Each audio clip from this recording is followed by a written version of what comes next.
Well, thank you all for coming. I'm Andrew Mefferd. I'm the editor of Growing for Market magazine. And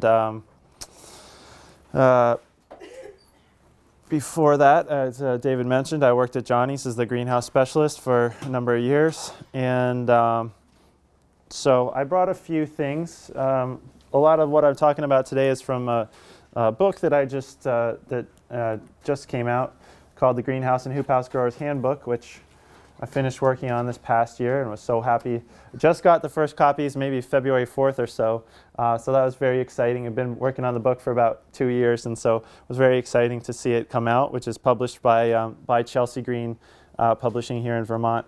On the cover of the book, there's this term, organic vegetable production using protected culture. So protected culture is a term that's used a lot in Europe, because the Dutch do a lot of greenhouse growing, and they've done a lot of the research that led to these specialized greenhouse techniques. And so there's a term that I really like that they use in Europe, which is protected culture, which the reason I like that term is sometimes if I'm talking about these things and I say greenhouse, hoop house growers think that it doesn't apply to them, it only applies to people who have heat. If I say hoop house, greenhouse growers think it doesn't apply to them. So protected culture is like the big tent. It's when I say protected culture, I'm meaning greenhouse and hoop house, and I'll try to be specific. And if I'm talking about something that just greenhouse growers can do, I'll try to say heat, and if it's only for unheated, I'll try to say hoop house. So so the book is available, and it the summary of the book I would say is the greenhouse techniques that are what the big greenhouses use, and how they're applicable to smaller production. So this is a more advanced talk. So a lot of the things that we covered in the morning talk, we'll get a chance to go a little deeper here, and the basics and the more advanced is covered in the book. A lot of, I wanted the book to be accessible to both people who are starting out and to be a resource that they could use both for more advanced growers and as people get more experience, because some of the basic things here of how to space, how to prune and trellis the plants, you can really get that under your belt in 1 or 2 seasons and then be ready to move on to something else.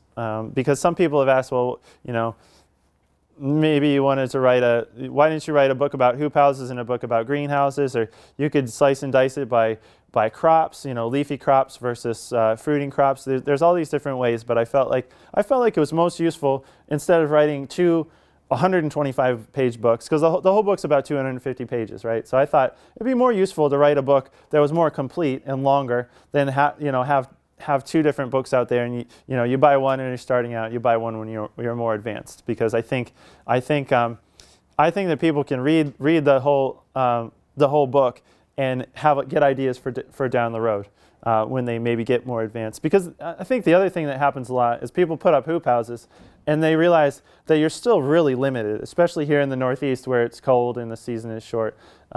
You build hoop houses, you think they're great for a couple seasons, and I don't get me wrong, I still think my hoop houses are great, but then you want to stretch out the season a little bit more, and you consider just retrofitting a heater into a hoop house, and then you've got a greenhouse, or maybe you're going to build, hoop houses and greenhouses are kind of an addiction. You build one and you think this is the only one I'll ever need, and 2 years later you're penciling out how to build another one. So I think that's quite likely that a lot of growers will either want to retrofit a hoop house with some heat or build a heated structure later on. So I wanted this book to really reflect the body of knowledge as was familiar to me about this whole greenhouse and hoop house growing. So that is I think that's enough said about the book.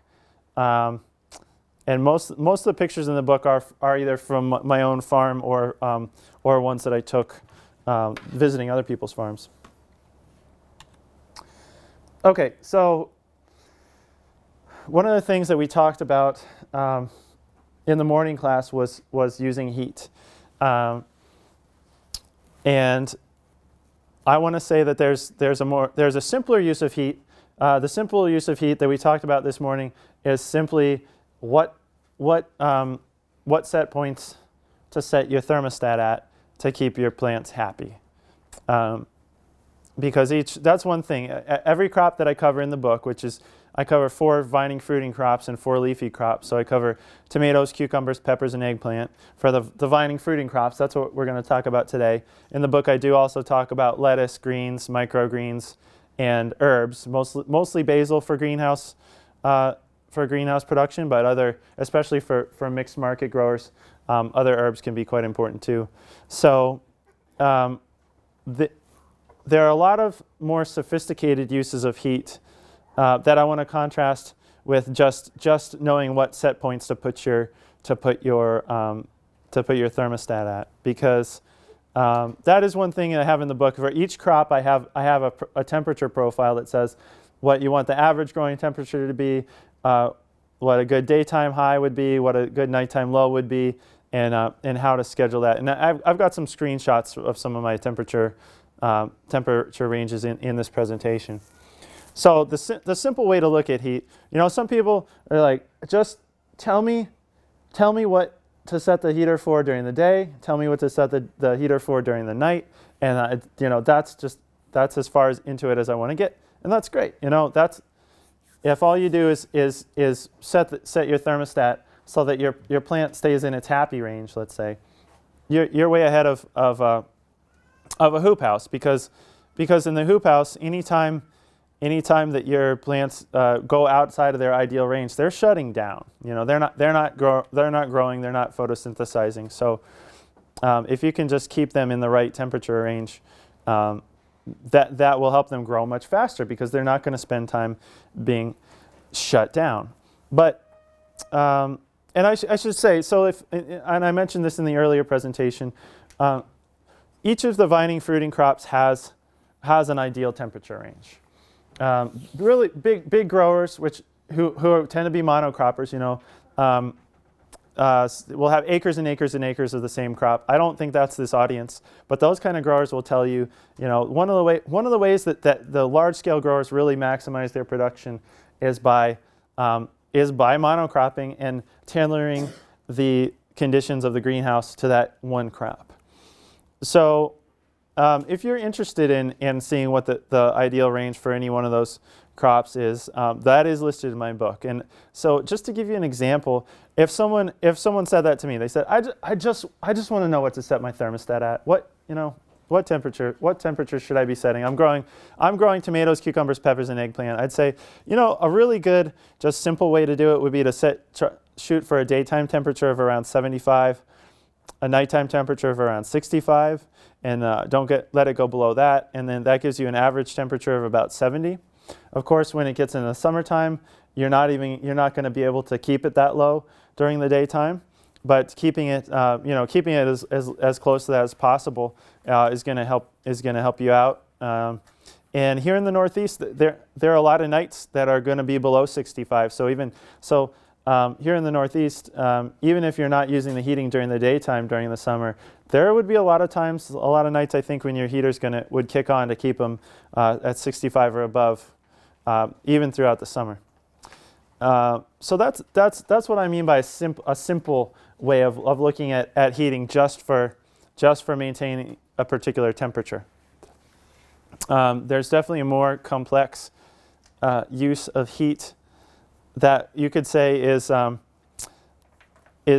where the aim is to keep the plants active, because that's a good way of saying, we could say you need to keep your plants happy. A more exact term would be to keep them active, because whether it's sunny out and the plants are photosynthesizing, or it's dark and they're just respiring, you want to keep. What greenhouse growers talk about doing is keeping the plants active, because anytime that they're shut down due to being outside of the ideal temperature, they're not growing, they're not producing anything for you. So one of the ways to look at keeping plants active is that you can manipulate more than just the temperature by using heat. Okay, for example, that's the reason I put this picture of guttation up there. Is because this is a sign that these plants are not active. so it may look like this is just a dewy morning in the hoop house, but if you look closely, all the drops are all on the edges, and the plants have these special pores at the edge of the leaf, where when the plant has too much water in it, it can push water out the edges, which is guttation, which is what's happening here. And so that's this is from my own hoop house. So this shows me, for one thing, I didn't have heat to help this, but this is an example of a situation where if I had heat, I would have missed the boat by this point, but I would have known. There's a couple things that I could have done about this. So one thing that has nothing to do with heat is that I probably shouldn't have watered those plants. And a really good rule of thumb for really growers inside or out, whether you're undercover or not, is not to water within 2 hours of sunrise or 2 hours of sunset. Essentially wait at least 2 hours after the sun comes up to start watering, and stop watering at least 2 hours before sunset. The reason is because when you put excess water at the root zone, when the plant is either not active, like night watering is the worst, or when you water before the plant has become active in the morning, or when the plant is about to stop being active in the evening, when the sun is going to go down, that water just sits at the roots, which can do two things. Standing water is going to make your root diseases worse, because those are the conditions that root rot's like, a lot of free moisture. And also the plant, when there's a lot of water at the roots, the plant wants to take it up. But when water isn't going out the top, two things happen. The tomato banks that water in the fruit. It banks it all over the plant, including the fruit, which is why you get splitting. And the other thing that happens is that the plant loads up on water too much. It'll try to push it out the leaves like this. And so one of the reasons that you don't want to do this is because one of your biggest advantages of growing in protected culture is keeping the leaves dry. The biggest advantage that comes to everybody's mind is you have more heat, you have a longer season, which is true. But one of the biggest advantages to my mind is keeping the precipitation off the leaves, because wet foliage, no matter what crop you're growing, wet foliage is going to be more susceptible to all kinds of foliar diseases. So you're really not helping yourself out, or me in this case, I'm not helping myself out if I've gone all this trouble, build the hoop house, keep the leaves dry, and then I'm making it rain in the hoop house.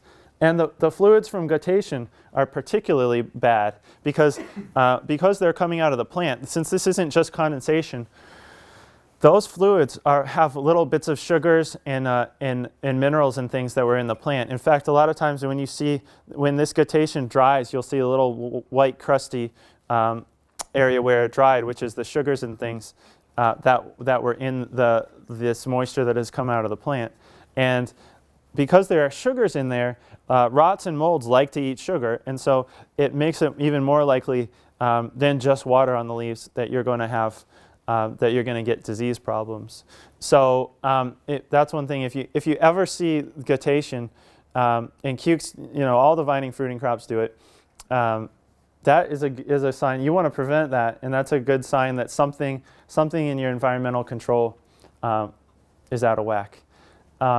The other reason that you might have water on the foliage is just that your greenhouse has gotten too high, or gotten to the humidity in your greenhouse has gotten too high.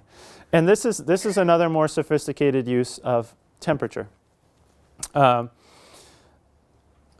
One option that heated growers have that hoop house growers don't is to dry out the air. In fact, I don't know if anybody calls it this anymore, but they used to be called power venting. It's this contradictory oxymoronic situation where you turn the heater on and you have your vents open at the same time. I don't know if anybody calls it that anymore. It's something, I think so. Yeah, people. Yeah. Okay. The guy in New Hampshire, always advocates that. Dr. Name gets me. He does a lot of greenhouse. Yeah, I think I know you. That's how you look. Bartok, Dr. Bartok. Yeah, okay. That's how you lower the humidity at dusk. You want to do it at dusk And yeah, it doesn't, it seems counterintuitive, even because you're doing it in the winter, so, you know, and it's like open the top or whatever you vent you got, and turn on the heat, and whoosh, but it's actually more efficient heat-wise and then humidity-wise to do that flush. Yeah, exactly. I like having a name for it. I like having a name for it other than just heating with your vents open. But so it's, I mean, it's something you do in a very controlled manner, right? Because yes, you're spending money on the energy to heat up the air, and but it can have huge benefits because and it has to be done in a controlled manner. And this is where if you have heat, investing in a nice environmental control system doesn't even have to be super expensive.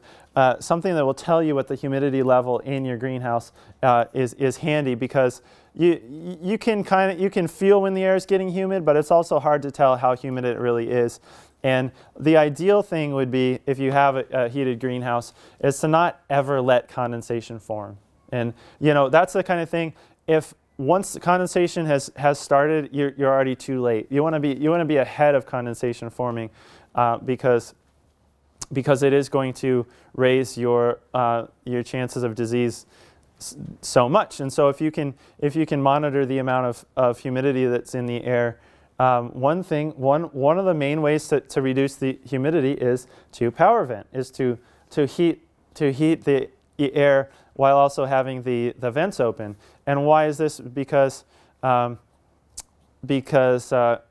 colder air when you open your vents, it's going to be releasing the hotter air out the top, and it's going to be drawing in colder air from the outside. And you probably know that colder air just has less capacity to hold moisture. Okay, the way I think about it in my mind is that cold air is a little bucket and warm air is a big bucket. Warm air just has the capacity to hold a lot more moisture. So if you're warming the air, your greenhouse is full of these plants that are huge, and they're all respiring and transpiring, pushing moisture, letting moisture out of their leaves in the air. Hopefully not like this. Hopefully by just letting it normal transpiration, letting it evaporate out the leaves. The air in your greenhouse can get saturated with moisture, which can lead to condensation, and we'll talk about that more in just a minute.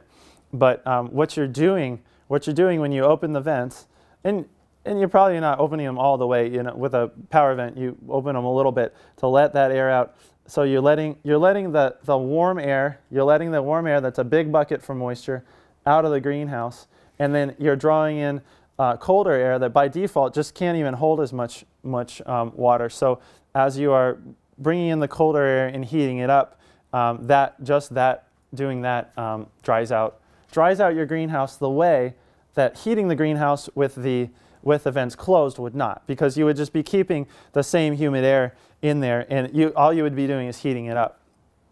So that's what I mean.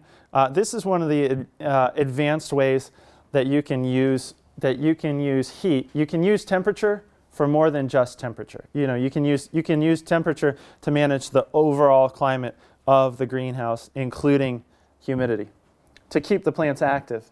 Because the other thing that's worth noting about air that's too humid is that plants facilitate transpiration. So transpiration, you know, is letting the moisture out of the leaves of the plant. They facilitate it by opening or closing stomata, the little tiny pores in their leaves. But other than this guttation that you don't want, they don't actively get rid of the moisture. You know, they're not kicking that moisture out. The plants are relying on, when their stomata open, they're relying on the air being dry enough that the moisture will evaporate out of their leaves. And so this is one. There's several drawbacks. I'm going to get to one of the other ones of having air that's really saturated with moisture. Is that if you get really close if you're getting up in the 90s, 90-some% relative humidity, there's some point where the air just won't take on any more water. And so if transpiration is a necessary part of photosynthesis, and so this can really happen particularly in the spring or in the fall, when you're trying to keep the greenhouse closed up as much as possible. The air can get really saturated, and if the air gets too humid, the plants can't transpire anymore, and that's one way that your plants become inactive, because if they can't transpire, they can't photosynthesize. So this is another way that you might want situation where you might want to power vent in. and dry out that air, which is so counterintuitive, because you think, normally growers are trying to be efficient. Like, I don't want to turn my heat on any more than you want to, but when your heat becomes a tool to keep your plants active,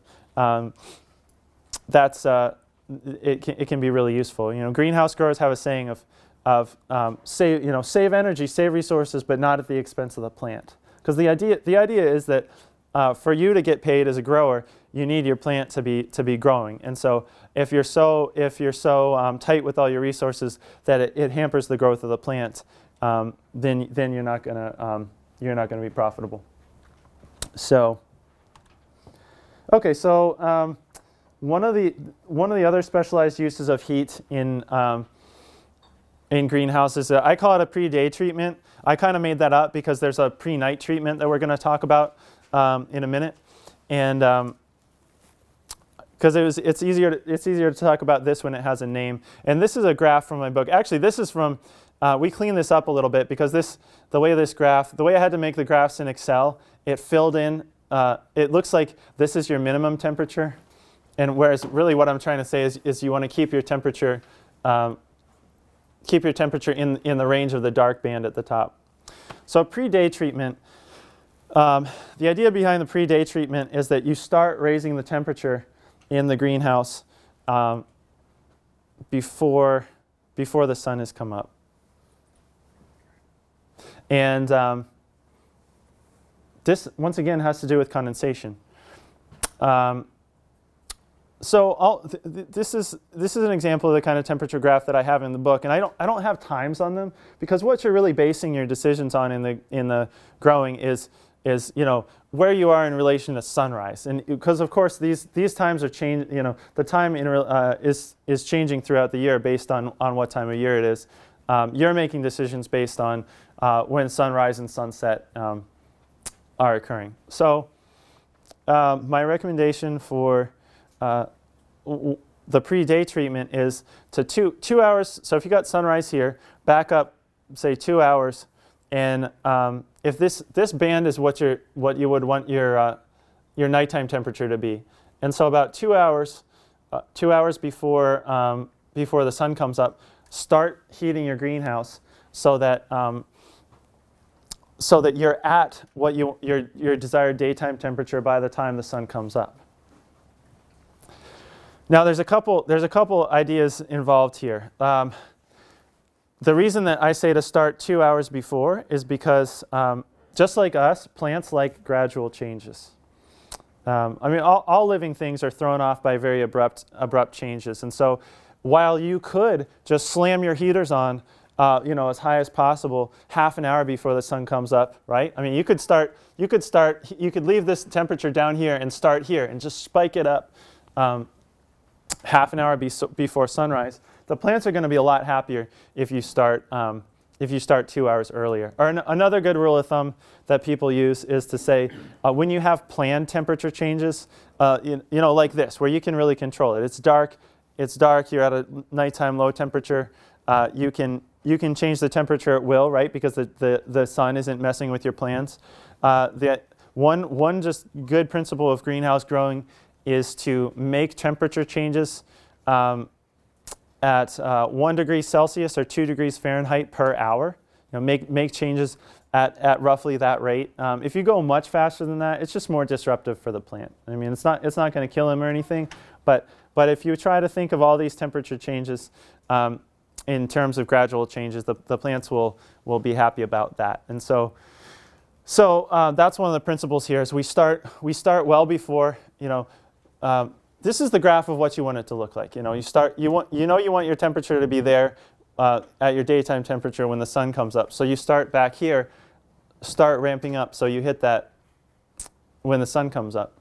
And one of the biggest reasons to do this, which this in itself is a little bit counterintuitive, right? Because you'd say, I could save some heat. Why don't I just leave I'll just leave my heater set at this baseline. Let's say it's cut off. So let's say it's 65 degrees. I'm just going to leave my thermostat set at 65 degrees all night long. And as soon as the sun comes up, that'll raise the temperature in my greenhouse, right? That would be the most economical of heat option. But the problem with that is that it's very likely to create condensation.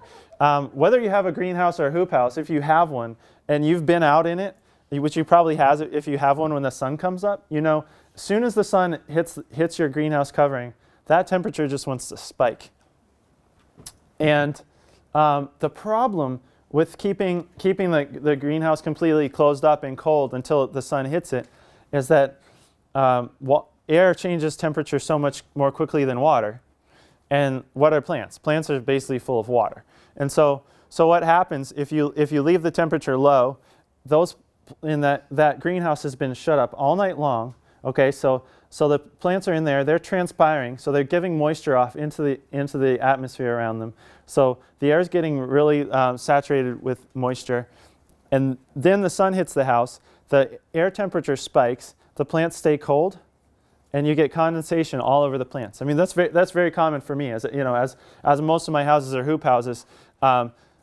Particularly in the fall when we have really cool nights, I'll go in there every morning. It looks like it rained in my hoop houses, and I wish, you know, that's one thing where there's just not much you could do about that as a hoop house grower. One thing you might be able to lessen it a little bit if you roll up the sides. Like I tend to be an early riser, and so one thing that I have tried is to roll up the sides on my hoop houses before the sun comes up, because I figure that by the wee hours of the morning, the hoop house has probably gotten to be about the same temperature as it is outside. I probably wouldn't do this if it was freezing outside, but through the summer, I would just leave my hoop houses rolled up if I weren't worried about hornworms. I would just leave them rolled up and let the maximum amount of ventilation occur.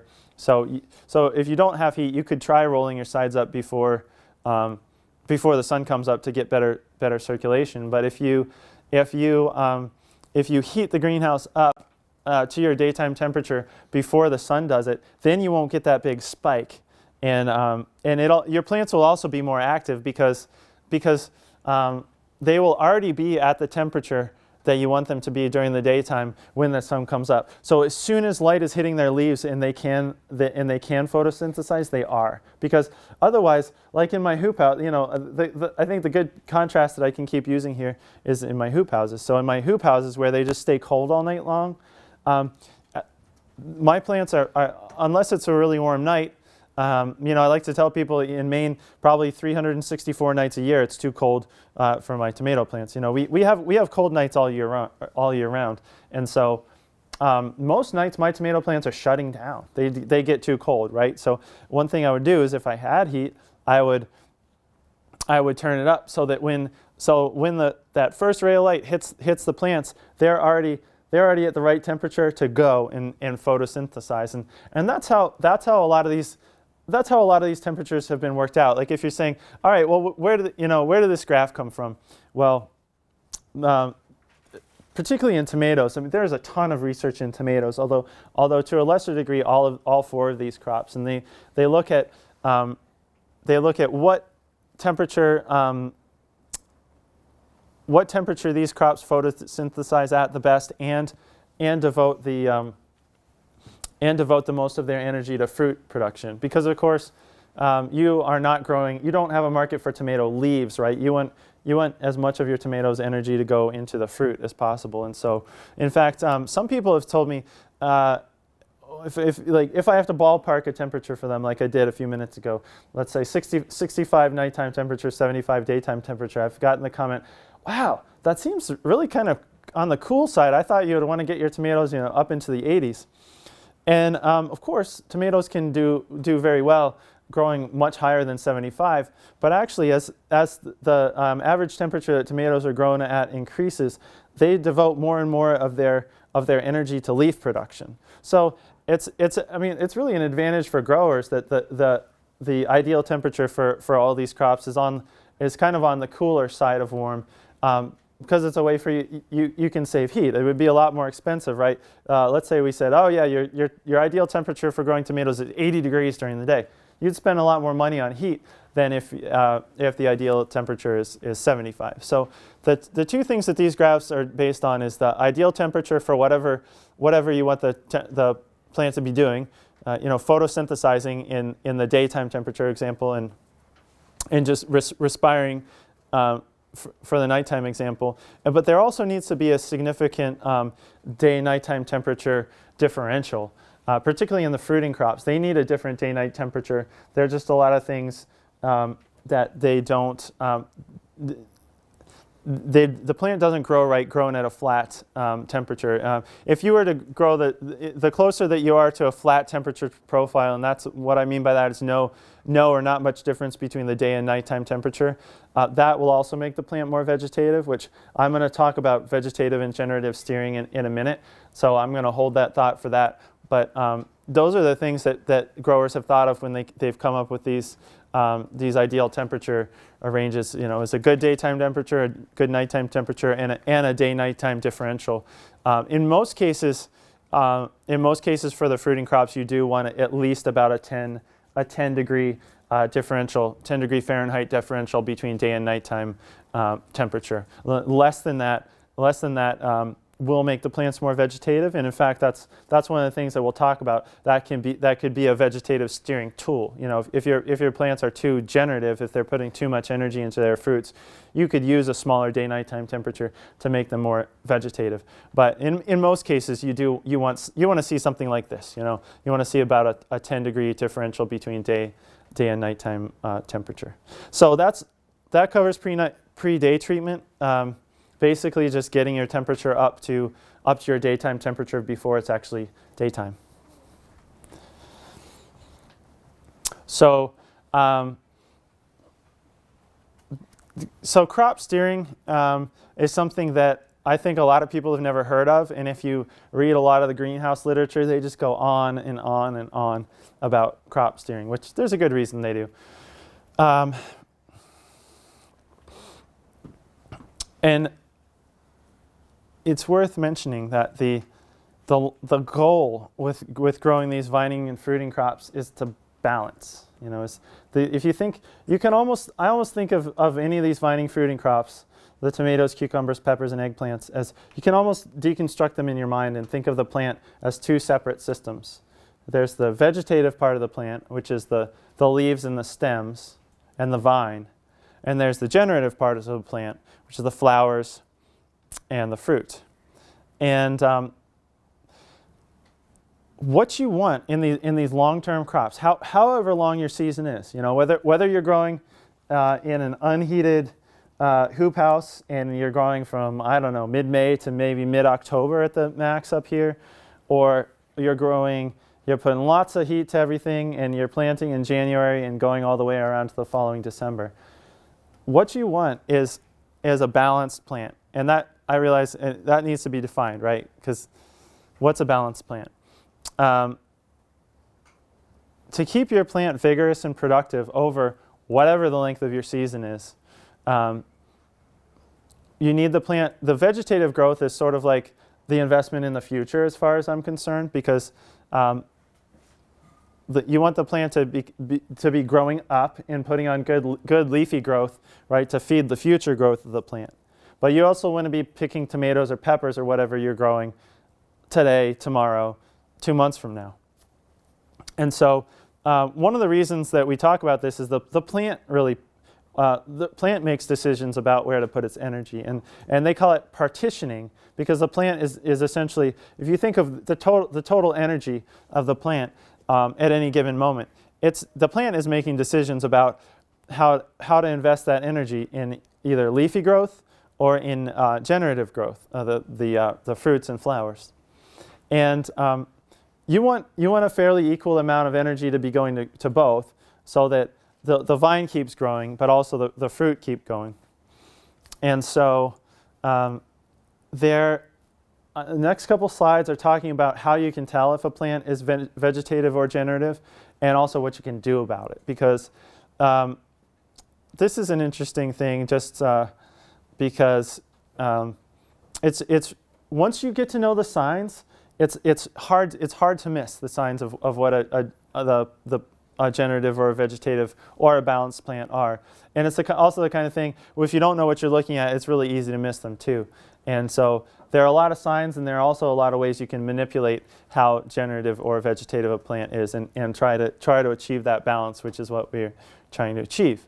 And so the reason I put this picture up here is because actually, does anybody know? Looking at this plant, as far as I'm concerned, is textbook. Yes, perfect. Yeah, in fact, this is from my hoop. This is a picture from my own hoop house. Partially, so a lot of the steering tools that we have deal with heat. They don't all have to do with heat, and so I'll make sure and talk about some of the ones that are available for hoop house growers. But this is pretty classic for me, and also for young plants, because young plants, they start out, it's springtime, they want to grow, and they also don't have much of a fruit load to take away from their energy. They don't have anything except for vegetative growth to put their fruit, to put their energy into. So in this plant in particular, I've got a graph about this in a second, but what I'm seeing here is these downward curling leaves instead of the leaves sticking out straight. And even this twisting, if you can see, not only are the leaves curling, but they're also twisting.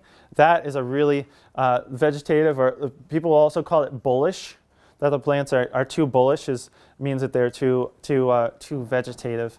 And the other thing that I'm seeing is that it looks to me like the open flowers on the plant are, I think this is this plant. The flowers, it's really characteristic of plants that are too vegetative, that the only flowers that are open are way below the head of the plant.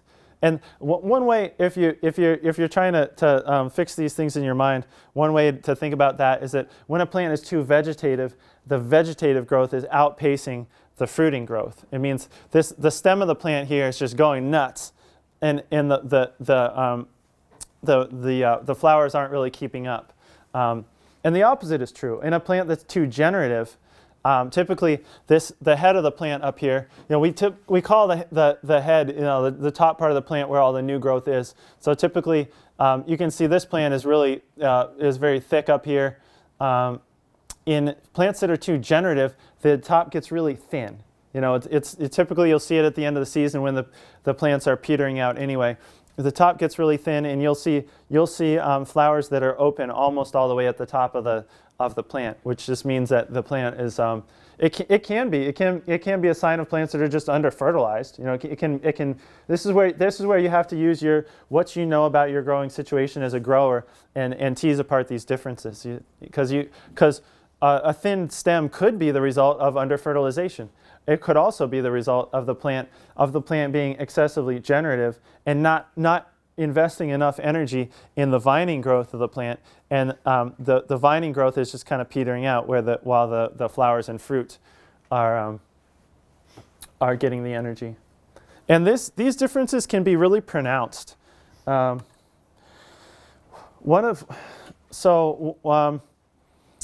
way that the first way that I ever learned about this is when I was a kid. We had this compost pile for a long time. We didn't have a garden, so we just kept throwing stuff on it.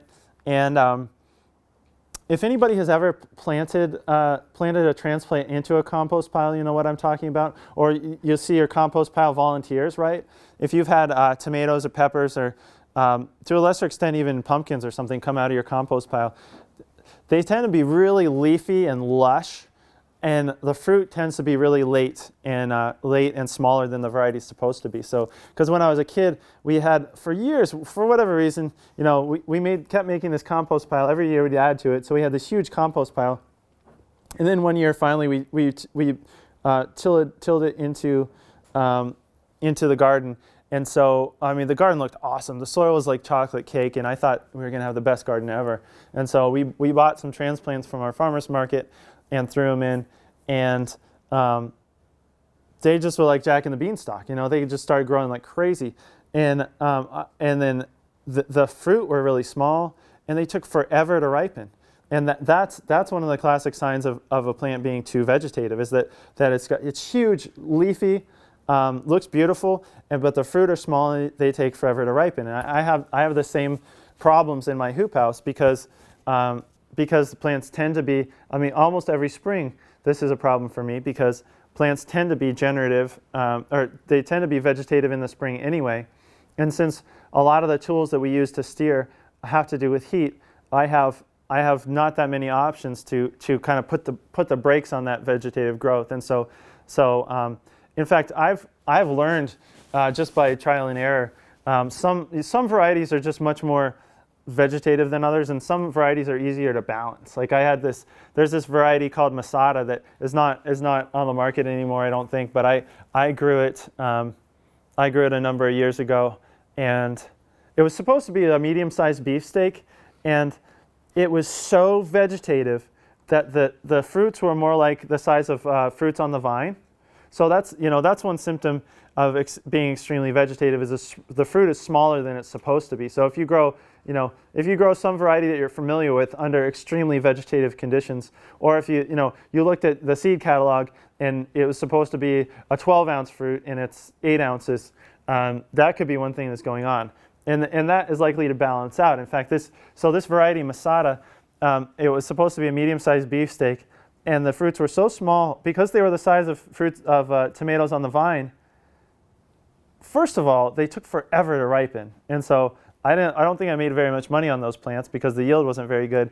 But also, they were this weird size. So what I ended up doing was I just clipped the whole cluster off and sold them as tomatoes on the vine, even though that's not usually something I grow, because I was trying to put something in front of my customers that looked like something that they were familiar with, that was something that they wanted to buy. So that's one symptom that a plant is vegetative, and so this is a screenshot from a book, and there's all these different signs pertaining to different parts of the plant, and some of them correspond just to one crop, like tomatoes in particular. See, this is where the plant nerd in me, I think that's so interesting that depending on how the plant is feeling, if it's more generative, the flowers are going to be darker, vegetative, the flowers are going to be lighter. And this is the kind of thing that,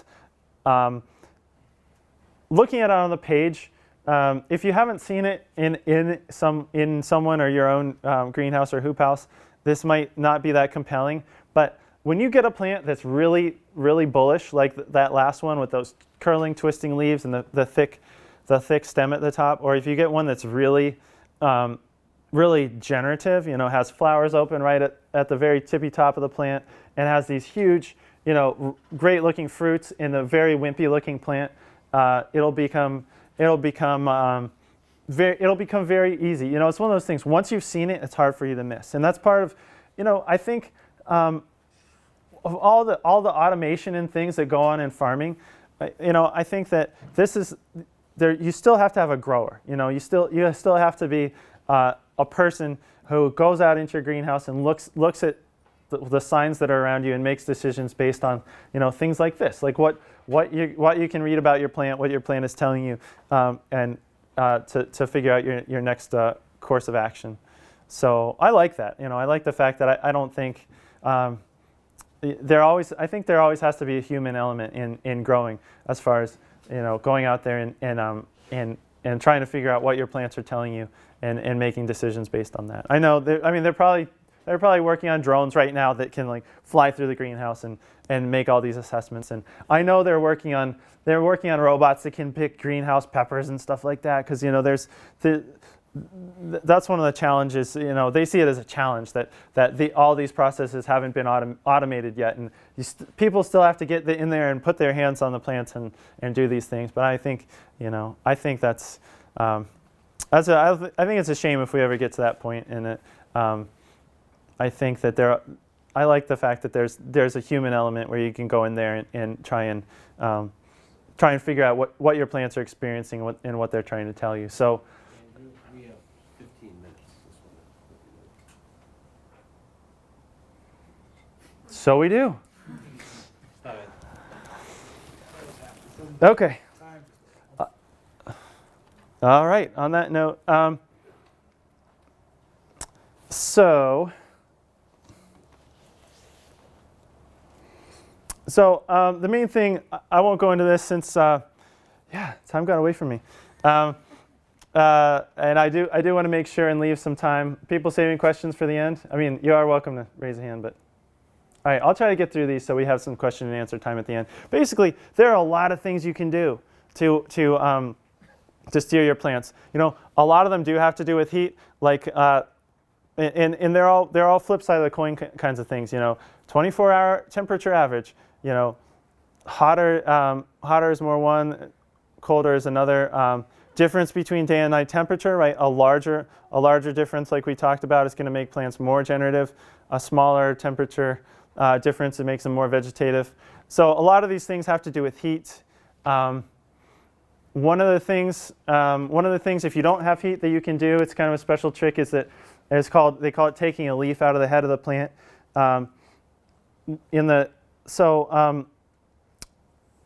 Indeterminate tomato plants have 3 leaves that correspond. Every fruit cluster corresponds to 3 leaves, and so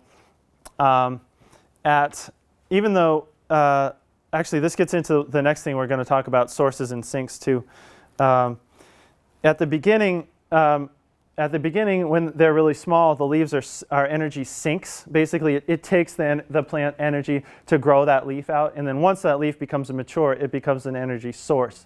And so you can think of the plant in groups of 4. So the plant has 3 leaves and 1 cluster of fruit.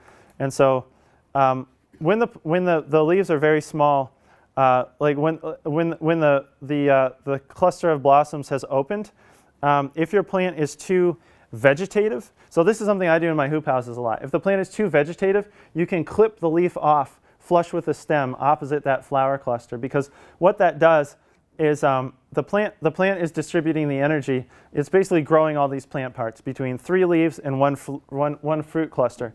When you eliminate one of the leaves, it splits all the energy that it was going to put into that part of the plant. Instead of going into 3 leaves and 1 fruit cluster, into 2 leaves and one fruit cluster. And so it rebalances the energy, and the flower cluster ends up getting something like 50% of the energy that was going to go to that part of the plant. The remaining 2 leaves get something like 25% of the energy. And so that's a geeky plant thing that I enjoy thinking about. But also, I've found that useful in situations where I don't have heat, as a way to. What you're doing is you're rebalancing. You're forcing the plant to put a little more of its energy into fruiting growth, and you're taking off a leaf, so it's unproductive in a way because you're taking off a leaf. But if your bigger problem is that your plants are unbalanced, like I sometimes have extremely unbalanced plants in the beginning of the season, it's more useful for me to balance them out and make them less vegetative by forcing the plant to put a little more energy into fruit than it is by having all the leaves. So just know this. This table is there, and I try to give you the full range of options that you can use to manipulate the plant into to being more, actually either way, to steer it whatever direction they need to go in. Pre-night treatment is, this is one of the most important ways to make plants more generative, because if you were just ramping temperatures up and down evenly at the beginning of the day and night, this is your daytime heading into night. This side of the graph would look just like this one if all your goal was just to ramp down evenly into a nighttime temperature, right? Your temperature would come more like this. There's something called a pre-night temperature. This is another geeky plant fact that I like, where they've done tons of research on tomatoes in particular, but this trick works on tomatoes, all the fruiting crops. If you drop the nighttime temperature before settling into this is your desired regular nighttime temperature. If you drop the nighttime temperature quickly and drop it lower than your regular nighttime temperature, what that does is it cools off the plant's leaves and stem more quickly than the fruit, because there's a lot more water in the fruit. And like we talked about, the air temperature, the more water that there is, the temperature changes more slowly, right? A big lake cools down more slowly than a small lake, and so how this would otherwise just be an interesting fact that when you drop the temperature fast in your greenhouse, the fruits stay warmer longer. But the warmer parts of the plant pull on the photosynthates, the assimilates that the plant has made during the day.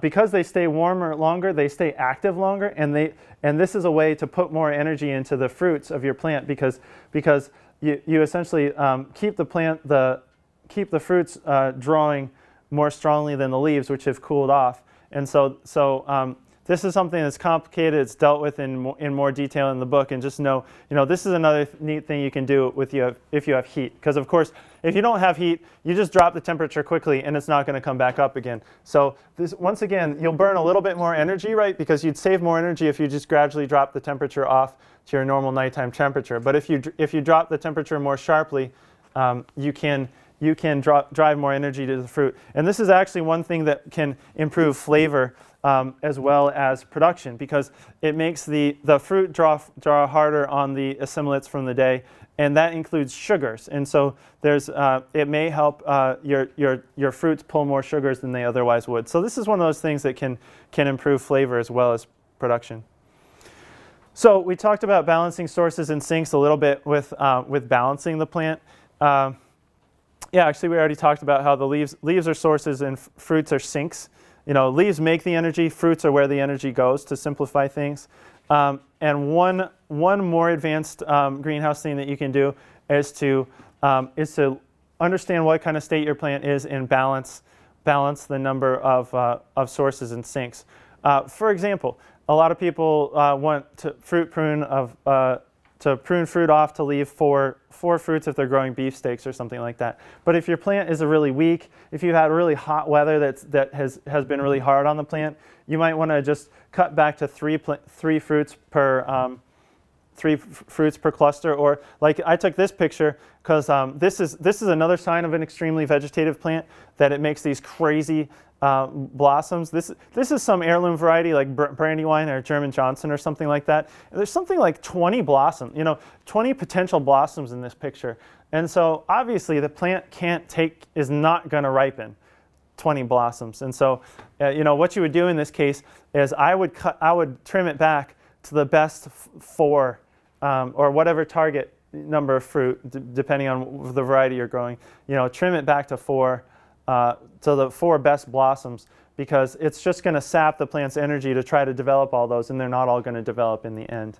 And likewise, if the plant is really weak, you might even just cut a whole flower cluster off from time to time, because if a plant is really struggling, it doesn't have enough energy to devote to the plant and to developing fruit.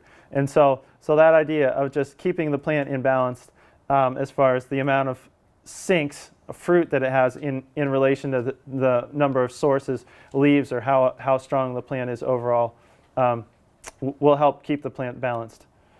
So pollination, not really super advanced, but it's really only necessary for tomatoes. Because I get sometimes people ask, since we're talking about the other crops, do I need bumblebees for eggplant? No, you don't. And sometimes growers who really push the season, and if you're getting low fruit set on eggplant, especially if you're growing it in the wintertime, bumblebees can help with fruit set in eggplant, but generally it's not needed. Generally, it's only tomatoes. I personally don't use them because my hoop houses are only 30 feet wide. I have enough natural pollinators and wind and thing that get in there. But once you start going to these multi-bay tunnels, or I've sometimes in situations where growers have poor fruit set, getting a hive of bumblebees can help. So if your structures are so big that pollinators aren't getting in from the sides all the way into the middle of your structure, bumblebees are not that expensive, and the companies that sell them, they have guides to, you need a hive of this size for this size structure. It's really easy to get the right size hive, and can be important. So in tomatoes, in larger structures. So this is one thing that I see almost no smaller growers doing. In fact, this is a certified organic greenhouse. They're growing in soil. This is landscape fabric up over the soil. This tube here is this is a pretty nifty thing. They have I forget what their heat source is, but they have a recapture unit, and the recapture is only available for larger greenhouses, where they take the carbon dioxide that's being caused by the burning that's going on anyway. They recapture that carbon dioxide, and because they're burning the most at night when it's the coldest, so they capture that carbon dioxide and they let it out into the greenhouse during the day. And so this is something that I see almost no smaller growers doing, but augmenting the levels of carbon dioxide in the greenhouse can improve production of up to 50%, because in a greenhouse like this, where you have these huge plants, carbon is basically fertilizer in the air. They're mining the air for carbon dioxide. So if you have these huge plants, particularly in the spring or fall, when you're keeping the vents really closed up, they're depleting the amount of CO2, and there's not even any replenishment from outdoor levels. So if you can, that's something to think about. If you can raise the level of carbon dioxide, that's one of the tricks that larger growers use to get really high yields. Well, isn't that basically an unvented heater? I mean, isn't that what you're getting? Because I know, like in the catalogs, the greenhouse catalogs, you could buy carbon dioxide generators, Mhm. and basically it's a hanging propane heater, Yeah. unvented. Yeah. I mean, isn't that all it is? Yes and no. You got to be really careful, because you probably know what I'm about to say. Is it every? Ethylene. Yes. Every year I would get calls and pictures of these twisted tomato plants. They're like, "We had a really cold night. I threw a space heater in my greenhouse." What's happening? Because yes, yeah. I mean, the answer to your question is yes. It's basically a unit heater, but it's a unit heater that burns so cleanly that it can be directly vented. So that's you don't want to put any kind of combustion. So it is a very specific burner. Yes, if you're interested, Johnson Controls makes a little unit. I mean, it's like $400 or something. They're not prohibitively expensive. Yeah, it's basically like a tiny little unit heater. It's just it burns so cleanly. They know that it mostly gives off carbon dioxide. So that's something where it's not just making the carbon dioxide. You get the benefit of it's also releasing heat, but it's just a very specific heater. So as long as we're on that topic, don't put any kind of space heater that's called direct vent. So by direct vent, they mean just giving off the gases of combustion into the surrounding environment. You don't want to put a direct vent heater into a greenhouse, because plants are very sensitive to ethylene, and there's also a lot of other breakdowns. When you're burning fossil fuels, so it gives off a lot of stuff. Plants, for the most part, don't like them. So don't think you can do carbon dioxide augmentation with just any old heater. So this is, I won't dwell on this, because I could dwell on it for a very long time, and I mentioned it in the earlier one, but just to say that getting the right combination of rootstock and scion can make plants much more vigorous, resilient, and higher yielding due to the larger rootstock and the higher vigor of the rootstock. Not to mention all the soil-borne diseases that a grafted plant is resistant to. So at this point, the rootstocks are really only effective on tomatoes, but there may be better rootstocks for the other crops in the future. But grafting can be, in my experience, not all of the big commercial growers are grafting, but most of the big commercial production has gone to grafting because it's so effective.